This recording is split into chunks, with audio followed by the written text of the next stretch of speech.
اطلب العلم أخي فهو درب به نور به ترقى به تحيا عالما حرا فخور. اطلب العلم أخي فهو درب به نور به ترقى به تحيا عالما حرا فخور. السلام عليكم ورحمة الله وبركاته.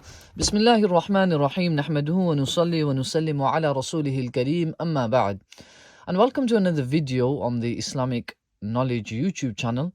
And before we get started, if I could request that you subscribe to the channel, inshallah ta'ala, and so that can be a source of encouragement for me to continue these videos, and inshallah we can spread the awareness towards our Islamic knowledge and towards Islamic literature. Jazakumullahu khairah.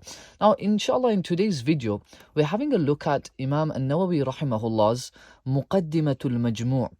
So, he wrote a book, Imam al-Nawawi rahimahullah ta'ala wrote a book titled al-Majmu' Sharh al-Muhadhab. So what's going on here? So this book is actually an introduction to a large book that Imam al-Nawawi wrote called al-Majmu'. So this is the Muqaddimah, just the introduction to al-Majmu' that has been separated by this author, or by this muhaqqiq, you could say, Muhammad ibn Ali ibn Abd al-Rahman al-Muhaymid. He has taken just the introduction to al-Majmu' due to its benefit and has printed it separately.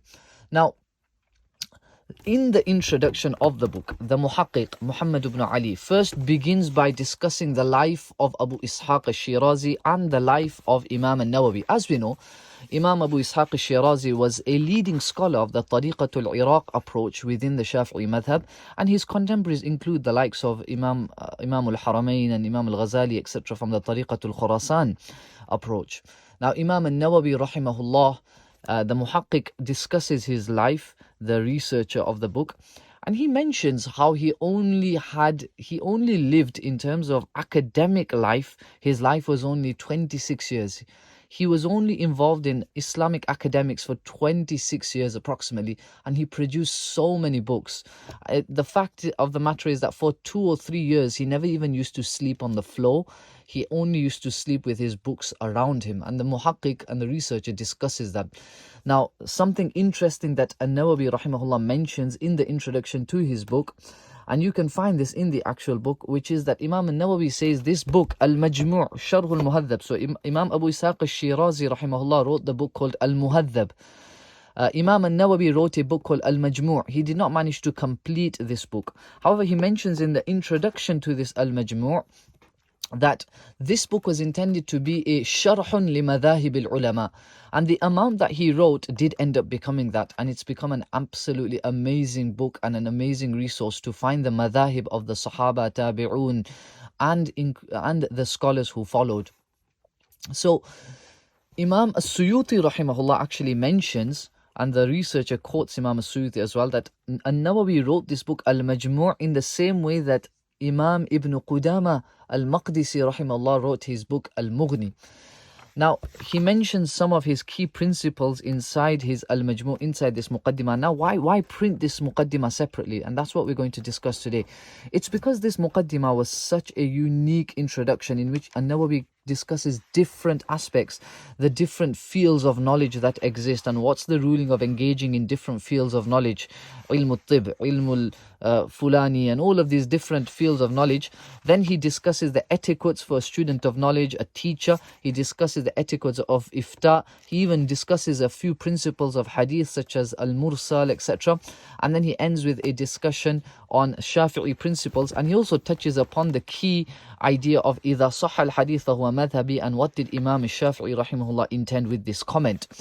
Now, one of the key principles that he mentions inside his introduction to al-Majmu' is that he will refrain from mentioning munkar and completely rejected narrations. So on page 76, An-Nawawi rahimahullah actually mentions that I will refrain within this book from mentioning any ahadith that are completely weak, extremely weak. So he says here, وَأَبْسُطُ الْكَلَامِ في الأدلة في بعضها وأختصر في بعضها بحسب كثرة الحاجة إلى تلك المسألة وقلتها وأعرض في جميع ذلك عن الأدلة الواهية وإن كانت مشهورة. And then he says فكيف يضيع he says فإن الوقت يضيق عن المهمات فكيف يضيع في المنكرات والواهيات. So this is quite important.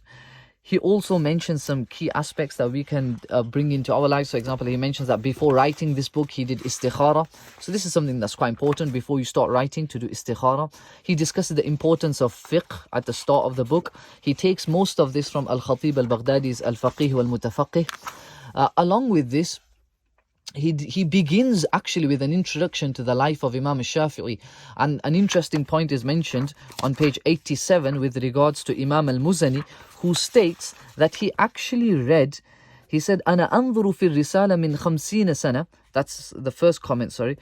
Before that, he mentions, Imam al-Muzani rahimahullah mentions, قرأت الرسالة 500 مرة ما من مرة إلا واستفدت منها فائدة جديدة. So he read a Risala 500 times. Now what I really like about this book and was fascinating was page 92, wherein he actually says something which is quite commonly understood, but this idea that Imam al-Shafi'i rahimahullah empowered the Ahlul Hadith scholars, and he showed them the tariqatul fiqh, and he showed them how to apply the meanings of fiqh and how to utilize a proper methodology when debating with the Ahlul Ra'i. So he actually mentions and he points this out, and he says وهو الذي قلد المنن الجسيمة جميع أهل الآثار وحملت الأحاديث ونقلت الأخبار بتوقيفه إياهم على معاني السنن. So Imam al-Shafi'i showed the deeper meanings to the Ahlul Hadith behind the Ahadith, the deeper meanings of fiqh, which kind of proves that idea again of Hadith being the source of the law, and then fiqh being the law, or like the way to extract the law. The fiqh is the deeper understanding of the sources of Sharia that leads us to the law.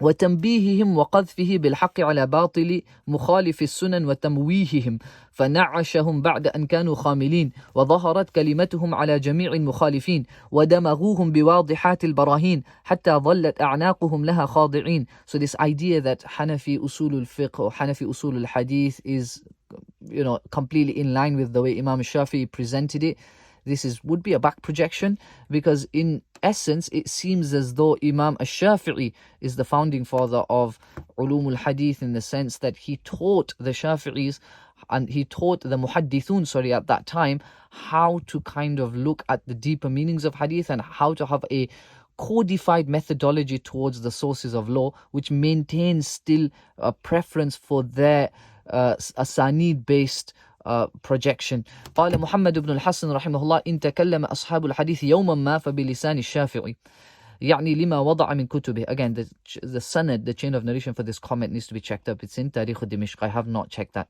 وقال الحسن بن محمد الزعفراني كان أصحاب الحديث رقودا فأيقظهم الشافعي فتيقظوا. وقال أحمد بن حنبل رحمه الله ما أحد مس بيده محبرة ولا قلما إلا وللشافعي في رقبته منة. Then on page 94, Imam al-Nawawi clearly and explicitly mentions that Imam al-Shafi'i was from the Ahlul Hadith or the Ashabul Hadith. ومن ذلك شدة اجتهاده في نصرة الحديث واتباع السنة وجمعه في مذهبه بين أطراف الأدلة مع الإتقان والتحقيق والغوص التام على المعاني والتدقيق حتى لقب حين قدم العراق بناصر الحديث وغلب في عرف العلماء المتقدمين والفقهاء الخراسانيين على متبعي مذهبه لقب أصحاب الحديث في القديم والحديث. Anyway, we know that the Ahlul Hadith scholars at that time, they were very much inclined towards Imam Shafi'i's approach, because it maintained their eminence that they had given to the Asanid based system. Then Imam al-Nawawi after that discusses the importance of fiqh, as we've mentioned. He then discusses the etiquettes of learning, fadlul ilm. And one of the unique features in this section is the idea that he gives some advice to those who are actually teaching, and he tells them about being gentle with your students, being loving, being someone who doesn't just come across as a dictator in front of his students. And this is quite important. It's very rare to find in this day and age. Not to say that it doesn't exist, but that love that we need to be giving to our students, and it's really important that to give that type of attention to your students and to treat them as though they are equals, in the sense that they deserve respect due to them being literally companions or guests of the Prophet sallallahu alaihi wasallam. They are on a journey of seeking knowledge, therefore we must respect them as well, just as they must respect the teacher. On page 193, Imam Al-Nawawi rahimahullah discusses the importance that in every field of knowledge you should learn or memorize, should I say, one primer. He says in every field of knowledge try to memorize one small primer in that field. So he says وَبَعْدَ حِفْظِ الْقُرْآنِ يَحْفَظُ مِنْ كُلِّ فَنٍّ مُخْتَصَرًا وَيَبْدَأُ بِالْأَهَمِّ وَمِنْ أَهَمِّهَا الْفِقْهُ وَالنَّحْوُ. On page 99 onwards, 199 onwards, he discusses the importance of the etiquette of Ifta, and therefore this book becomes a really important book for students who are engaged in the field of Ifta to read, at least from this section, Adab al-Fatwa wal-Mufti wal-Mustafti. And he mainly takes from three scholars in this section: Khatib al-Baghdadi, Abu al-Qasim al-Saymari, and Hafiz ibn Salah rahimahullah's Adab al-Mufti wal-Mustafti. Khatib's al-Faqih wal-Mutafaqih is prevalent throughout this book. Now, a unique feature again of the book is that he has got a summarized discussion on certain topics of ulum al-Hadith near the end of the book as well, including a discussion on mursal and marasil. And then he ends the book with a discussion, as I mentioned, on the madhab of Imam al-Shafi'i and some concepts and some istilahat and some terminologies that are found within the Shafi'i madhab, including this whole famous comment: إذا وجدتم في كتابي خلاف سنة رسول الله فقولوا بسنة رسول الله ودعوا قولي. And he explains the significance behind this comment and what is the real meaning behind this comment. And inshallah, this book would be an amazing book for any student of knowledge. If you're in the Dars Nizami program, I would highly recommend this. If you're in Arbi Som, Arbi Chaharum, this would be a really, really fantastic kitab for you to read.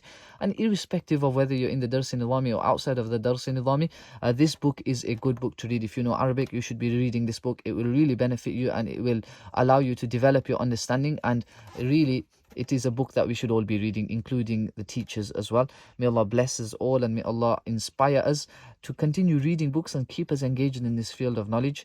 And may He protect us from all calamities, and may He grant us iman on our deathbeds, inshallah ta'ala. And if you think this video was beneficial for you, and if you think you learned something about this book, or you're inspired to purchase this book, it's a really beautiful print by them, and I'm really glad they did separate this Muqaddimah from the original kitab, because it is such a fantastic Muqaddimah. And if you really do think you enjoyed this video, you learned something new, or you've been tempted to buy this book, firstly, make dua for me as well. Don't forget me in your du'as. And secondly, do share this video with others so that they can also read this book, they can benefit. We can spread awareness about our Islamic scholars. Imam Al-Nawawi was obviously a very great scholar, wali of Allah, you could say someone who literally spent his whole life in the field of knowledge. He lived a very short life, by the way, passed away in his 50s if I'm not mistaken, but he left behind a legacy. So share this with others so that we can revive the legacy of Imam Nawawi as well, and give it a like as well. And if you want to subscribe to the channel, please do, so that that can be a source of benefit for myself and yourself and for the whole ummah, inshallah ta'ala. Please remember me in your du'as as well. Jazakumullahu khaira. Wassalamu alaikum wa rahmatullahi wa barakatuh.